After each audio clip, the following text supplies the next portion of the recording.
రేట్లు పెరిగినప్పటికీ ఇన్ని సంవత్సరాలు పెంచకుండా ఇప్పుడు కొత్త మన ప్రజాప్రభుత్వం వచ్చిన తర్వాత ఒకేసారి 40% పెంచి మా విద్యార్థులు ఈ 40% పెంచిన వెంటనే విద్యార్థులు హర్షాతిరేకాలు వ్యక్తం చేయడం జరుగుతుంది సార్.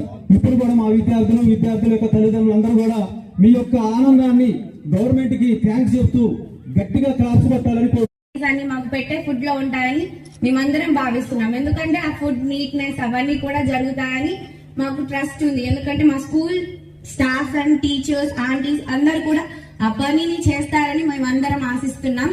అలాగే చేస్తారు కూడా, ఆశించడం అనేది ఏంటి, వాళ్ళు చేస్తారని మాకు నమ్మకం ఉంది. ఎందుకంటే మేము ఇన్ని సంవత్సరాలుగా ఈ స్కూల్లో ఉంటున్నాం. So we know that